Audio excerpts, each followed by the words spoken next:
अस्सलाम वालेकुम नाजरीन, आप देख रहे हैं वट एंड हाउ चैनल। उम्मे आयशा ड्रामे की नेक्स्ट एपिसोड में आप देखेंगे कि शहर अभी तक बसा नहीं कि उसमें बसने के लिए लोग पहले से ही तैयार हैं। एहतशाम को जब मालूम पड़ा कि आयशा का बॉस आया था उसे घर में मनाने के लिए और वो दोबारा उसे नौकरी पर बहाल भी कर दिया और उसके अलावा उसे हायर पोस्ट भी दे दी, उसे फाइनेंस डिपार्टमेंट का हेड बना दिया। ये बातें एहतशाम से तो हजम नहीं हो रही कि किस तरीके से आयशा उसकी दुल्हन बन के उसके घर में आ जाए तो फिर तो सब कुछ उसका होगा, आयशा के पैसे पर उसी का हक होगा।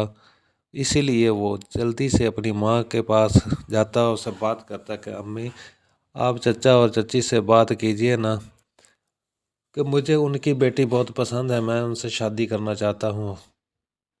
तो माँ हैरान होकर पूछेगी कि बेटा कौन सी वाली, जवेरिया या फिर आयशा? तो एहतशाम मुस्कुराते हुए कहने लगा कि आप समझ जाए ना। बस फिर वो माँ को आखिरकार वो बता ही देता है कि वो आयशा को पसंद करता है, जबकि वो पसंद नहीं करता, वो तो आयशा के पैसे के लालच की वजह से उसे पसंद करता है। माँ तो बेटे के मुंह से ये अल्फाज सुनकर बहुत खुश हो जाती है कि जिस आयशा को वो इतनी बातें सुनाया करती थी, जिसके हजाब को वो पसंद नहीं करती थी, आज उसी का रिश्ता लेकर उसकी माँ के पास चली गई, क्योंकि पैसे में बहुत ताकत है। यहाँ पर आयशा की माँ जो पहले ही आयशा के रिश्ते के लिए परेशान थी, तो घर से ही रिश्ता मिल गया तो भला और क्या चाहिए आयशा की माँ को।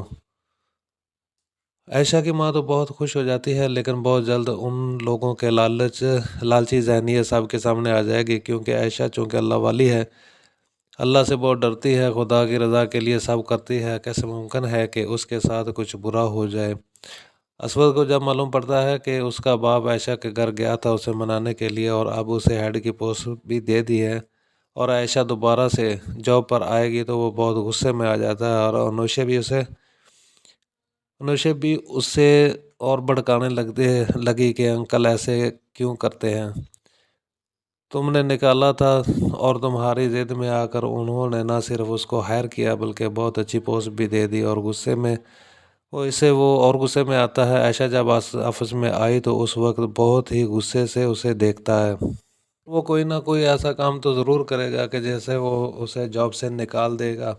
आयशा का टकराव जब असवद से होता है तो वो बस नज़रें चुराती हुई यहाँ से चली जाएगी, क्योंकि वो ज़्यादा बहस करेगी नहीं।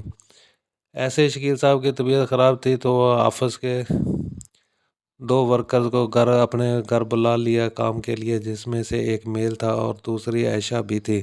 आयशा जब घर आई तो यास्मीन उसे देखकर खिल उठती है, क्योंकि यास्मीन आयशा को बहुत पसंद करती है, के साथ उसकी कंपनी को एंजॉय करती है, क्योंकि यास्मीन और आयशा एक ही जहनीत की मालिक हैं। ऐसे ही आयशा जाने लगी तो यास्मीन पीछे जाकर उसे रोकना चाहती है, लेकिन फिर पाँव मुड़ा और वहीं पर गिर जाती है। आयशा जल्दी से पीछे पलटती है और आकर यास्मीन के पाँव को के मसाज करने लगती है, उसे एक्सरसाइज करवाती है और फिर काफ़ी देर उसके पाँव को दबाती भी रही। तो यास्मीन, जिसे कुछ awkward लग रहा था, इसलिए आयशा से कहने लगी कि प्लीज़ बेटा, तुम मेहमान हो, तुम ये सब मत करो।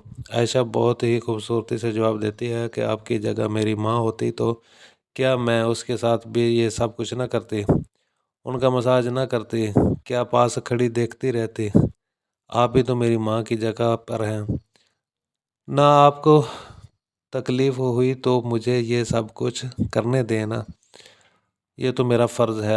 आप पास खड़े अनुशे जो है वो उसका मुंह चढ़ाती रही और अनुशे की माँ की को भी आयशा को देखकर बस गुस्सा ही आ गया कि ऐसी हरकतें क्यों कर रही है।